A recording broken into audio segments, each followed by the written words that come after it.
විදේශ රැකියා පිළිබඳ නවතම තොරතුරු දැනගන්න අපේ YouTube නාලිකාව සබස්ක්‍රයිබ් කරලා තියාගන්න කියලා හැමෝටම ආදරෙන් ආරාධනා කර සිටිනවා. ආයුබෝවන් සුබ දවසක්. ශ්‍රී ලංකා විදේශ සේවා නියුක්ති කාර්යාංශයේ නිරන්තරයෙන්ම තරුණ තරුණියන්ගේ ශ්‍රී ලාංකේය තරුණ තරුණියන්ගේ විදේශ රැකියාහින කැප කරන කැපවිච්ච ආයතනයක්. ශ්‍රී ලංකා විදේශ සේවා නියුක්ති කාර්යාංශයත් එක්ක නිරන්තරයෙන්ම එකතු වෙලා ඉන්න ඔබ දන්නවා අපි විදේශ රැකියාහිනේ හැබෑ කරපු ඒ සාර්ථක කතා බොහොමයක් ඔබ වෙත අරන් ඇවිල්ලා තියෙනවා. අදත් අපිත් එක්ක එකතු වෙනවා කළුතර ඉඳන් ආපු මිනිදු. කළුතර ඉඳන් ආපු මිනිදු එයාගේ ජපාන් රැකියාහිනේ අද හැබෑ කරගන්නවා. අවුරුද්දක් එකමාරක් තිස්සේ දැකපු එකම හීනයක් හැබෑ කරගත්ත මිනිදුත් එක්ක අද කතා කරන්නයි අද අපි එකතු වෙලා ඉන්නේ. මිනිදු අද ඔයා ජපානයට යනවා. අද ඔයාගේ ජපාන් රැකියාහිනේ හැබෑ කරගන්නවා. මොනවද මේ වෙලාවේ හිතෙන්නේ? ඇත්තටම ගොඩක් සතුටුයි. ඇත්තටම ගොඩක් මහන්සි වුණා. ජපාන් ජාතිකයොත් එක්ක වැඩ කරන්න ගොඩක් අමාරුයි. ගොඩක් මහන්සි වුණා. මේ පාඨමාලාව හොඳින් හදාලා මෙතෙන්ට එන්න මට හම්බුණා. ඒ ගැන මම සතුටුයි.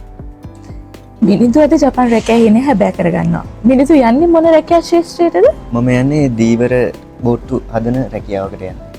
මට දැනගන්න ලැබුණා මිනිදු යන්නේ ජාත්‍යන්තරයේ පිළිගත් හැමදෙනෙක්ගේම හීනයක් වෙච්ච ආයතනයක වැඩ කරන්න. මං හරිනේ? හරි. මොකද්ද? ඔයාම කියන්නකෝ මොකද්ද ඔයා යන කම්පැනි එක මොකද්ද කියලා? මම ඇත්තටම යන්නේ Yamaha කම්පැනි එකේ බෝට්ටු හදන කම්පැනි එකට තමයි යන්නේ.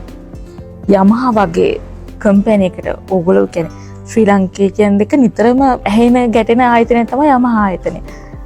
ඒ වගේ ආයතනයක රැකියාව ඔබට ලැබෙනකොට ඔයාට මොනවද හිතුනේ? ඇත්තටම ගොඩක් සතුටුයි. එදා මම කොහොම හරි මේ IM ජපාන් ආයතනයේ ඉහළ නිලධාරියෙක් තමයි කිව්වේ මේ වගේ ඉන්ටර්විව් එකක් තියෙනවා මේ කම්පැනි ඉන්ටර්විව් එකක් තියෙනවා කියලා. එදා ඉඳන්ම ගොඩක් ඇත්තටම මහන්සි වුණා ඉන්ටර්විව් එක තියෙන දවස් වෙනකන් මේ දේවල් ගැන හොයලා ගොඩක් මහන්සි වුණා. ඇත්තටම සතුටුයි. ජපන් භාෂාව ඉගෙන ගන්නකොට ඔයාට හිතුණාද මේ වගේ විශාල කම්පැනි එකක මට වැඩ කරන්න අවස්ථාව ලැබෙයි කියලා? ඇත්තටම හිතුන්නේ මේ වගේ දෙයක් හම්බෙයි කියලා. ඔව් මිනිදුගේ විදේශ රැකියාහිනේ හැබෑ කරගන්නේ වගේ විශාල ආයතනයක රැකියාව කරන්න මිනිදුට හැකියාව ලැබෙන්නේ IM ජපාන් ආයතනය ශ්‍රී ලංකා විදේශ සේවා නියුක්ති කාර්යාංශයත් එකතු වෙලා ඔහුගේ විදේශ රැකියාහිනේ හැබෑ කරගන්න උදව් කරපු හින්දා. මිනිදු මේ ජපාන් රැකියාහිනේ හැබෑ කරගන්න අද දවසේ මතක් කරන්නකෝ ඔබගේ පවුලෙන් ලැබිච්ච සහයෝගය මොන වගේද කියලා. එතනම අම්මයි තාත්තයි නිසා තමයි මේ ඒගොල්ලෝ ඒ දෙන්න ගොඩක් උදව් කරා. ඒ දෙන්න ගොඩක් සහයෝගය දැක්වුවා. මේ ආර්ථික වශයෙන් කියන්නේ මානසික වශයෙන් ගොඩක් උදව් කරේ ඒ දෙන්න තමයි. ඒ දෙන්න තමයි මට මේ තැනට එන්න ගොඩක් උදව් කරේ. මිනිදු දැන් ගොඩක් කට්ටිය ජපානයට යනවා. ශ්‍රී ලංකා විදේශ සේවා නියුක්ති කාර්යාංශය හරහාත් ගොඩක් දෙනෙක් ජපානයට යනවා. එය ක්‍රම කීපය අතරින් ශ්‍රී ලංකා විදේශ සේවා නියුක්ති කාර්යාංශයෙන්ම තෝරගත්තේ ඇයි කොහොමද ඔයාට හිතුනේ මට යන්න පුළුවන් වෙයි ශ්‍රී ලංකා විදේශ සේවා නියුක්ති කාර්යාංශයත් එක්ක එකතු වුණාම මගේ ජපාන් රැකියාහිනේ හැබෑ කරගන්නවට පුළුවන් වෙයි කියලා කොහොමද ඔයාට හිතුනේ? මොකද්ද හිතුනේ? ඔව් විදේශ සේවා නියුක්ති කාර්යාංශය කියන්නේ ඒක ශ්‍රී ලංකා රජයේ අනුබද්ධිත ආයතනයක්. ඒකෙන් ඇත්තටම විශ්වාසයක් ඇති වුණා. විශ්වාසයක් තිබ්බ ඒ ආයතනයේ ගියාම මේව හම්බෙයි. ගොඩක් දැන් රටේ තියෙන තත්ත්වෙත් එක්ක ගොඩක් වංචා වෙනවා මෙහෙම රට රැකියාවලට එක්කන් යනවා කියලා. ඒක නිසා විදේශ සේවා ආයතනයේ තියෙන නිසා විශ්වාසය වුණා. අනිත් එක මේ ආයතනයෙන් යනවා කියන්නේ ඊටමත් සුළු මුදලක් තමයි වැය වෙන්නේ. අපි මතක් කරමු මිනිතුර කොච්චර විතර මුදලක් වේ වුණාද කියලා. මේ අද තාක්ෂණික සේවාස්ත පුහුණුලාභියෙක් විදිහට තමයි ඔබ ජපානයට යන්නේ. අවුරුදු 3ක පුහුණු වැඩසටහනකට. කීයක් විතර වියදම් වුණාද ඇත්තටම? ඇත්තටම මේ දක්වා මට වියදම් වෙලා තියෙන්නේ ලක්ෂ 4මාරක් විතර මුදලක් තමයි වැය වුණේ. ඊටමත් සුළු පොඩි මුදලක් තමයි වැය වුණේ. ඒ කියන්නේ ඇත්තට මේ වගේ රටකට ඒ වගේ මුදලකින් යනවා කියන්නේ ඒක ලොකු දෙයක්. ඔව්. ලක්ෂ 4මාරක් වගේ පොඩි මුදලක් වැය කරලා ජපානට යන්න පුළුවන් වෙලා තියෙන ශ්‍රී ලංකා විදේශ සේවා නියුක්ති කාර්යාංශය හරහා ජපාන් රැකියාවට යන්නේ ඔබ යොමු වෙච්ච හින්දා.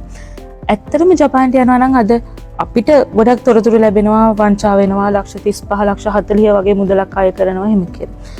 මිනිතුර මොකද්ද කියන්නේ ජපාන් රැකියාවකට යන්න බලාපොරොත්තු වෙලා ඉන්න ඔයා වගේ තරුණ අයට මොකද්ද දෙන්න තියෙන උපදේශ? ඇත්තටම ඒ වගේ දේවල් වලින් යනවට වඩා මෙහෙම යන එක ගොඩක් හොඳයි. ඒ කියන්නේ විශ්වාසය සහ මුදල් අවම වශයෙන් අය වෙනවා. ඒ කියන්නේ ඒ රටට යන්න සියලුම සුදුසුකම් මේ පුහුණුවෙන් ලබා දෙනවා. ගිහිල්ලා ඒ කියන්නේ ආචාර විදි, ඒ කියන්නේ රටේ නීති රීති, ඒ මිනිස්සුන්ගේ විදිහ වගේ ගොඩක් දේවල් භාෂාව එහෙ තියෙන ඒ කියන්නේ සියලුම දේ මේ පාඨමාලාවෙන් අපිට කියා දුන්නා. ඒක නිසා ගොඩක් උදව් වුණා අපිට ජපානයට යන්න. ඒ මිනිදු මේ පාඨමාලාව හැදෑරුවේ කොහෙද? ශ්‍රී ලංකා විදේශ සේවා නියුක්ති කාර්යාංශයේ මොන පුහුණු මධ්‍යස්ථානයේද? මම හැදෑරුවේ තංගල්ල පුහුණු මධ්‍යස්ථානයේ තමයි මේ පුහුණු පාඨමාලාව හැදෑරුවේ. මට කියන්නේ මිනිදු තංගල්ල පුහුණු මධ්‍යස්ථානයේ ශ්‍රී ලංකා විදේශ සේවා නියුක්ති කාර්යාංශයත් අයම් ජපාන් ආයතනයත් මොන වගේ සහයෝගයක්ද ඔබගේ අද ජපාන් රැකියා හීනේ හැබෑ කරගන්න මේ යන වැඩ පිළිවෙලට ඔබට ලබා දුන්නේ? ඇත්තටම කිව්වොත් ජපන් භාෂාව සහ ජපානය පිළිබඳ නීති රීති ඒ වගේ සියලු දේ අපිට කියා දෙන්නේ අයම් ජපාන් ආයතනය. අපිව බලාගන්න සහ අපිට ඒ හොඳින් ඉගෙන ගන්න ඒ වැඩ කටයුතු කරන්න අපිට උදව් කරන්නේ ශ්‍රී ලංකා විදේශ සේවා නියුක්ති කාර්යාංශය.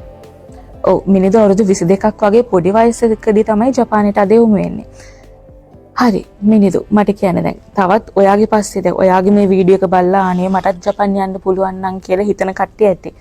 එයාලට මොකද්ද කියන්නේ? ඇත්තටම කිව්වොත් මේකට එන්න අනිවාර්යෙන්ම එන්න. ඇවිල්ලා බලන්න. ඒ කියන්නේ පොඩ්ඩක් අමාරු වෙනවා.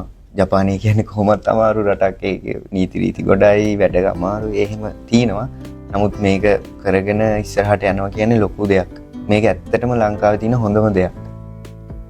හරි මිනිදු එහෙනම් ඔයාට අපි සුබ පතන ශ්‍රී ලංකා විදේශ සේවා නියුක්ති කාර්යාංශයේ විදිහට අද ඔයාගේ හීනයක් හැබෑ කරගන්න දවසක් ගිහිල්ලා පරිස්සමට වැඩ කරගෙන එන්න ඇවිල්ලා රටට වැඩදායී පුරවැසියෙක් වෙන්න පවුලේ කට්ටියත් බලා ගන්න නිල නොලත් තානාපති කෙනෙක් විදිහට තමයි ඔබ ජපානයට යන්නේ. ගිහිල්ලා තවත් කට්ටියට යමහා ආයතනයේම රැකියාව ගන්න පුළුවන් විදිහට වැඩ කටයුතු කරන්න. එහෙනම් අපි සුබ පතන මිනිදු පරිස්සමට එහෙනම් ගිහිල්ලා එන්න. හරි බොහොම ස්තුතියි. විදේශ රැකියා පිළිබඳ නවතම තොරතුරු දැනගන්න අපේ YouTube නාලිකාව සබස්ක්‍රයිබ් කරලා තියාගන්න කියලා හැමෝටම ආදරෙන් ආරාධනා කර සිටිනවා.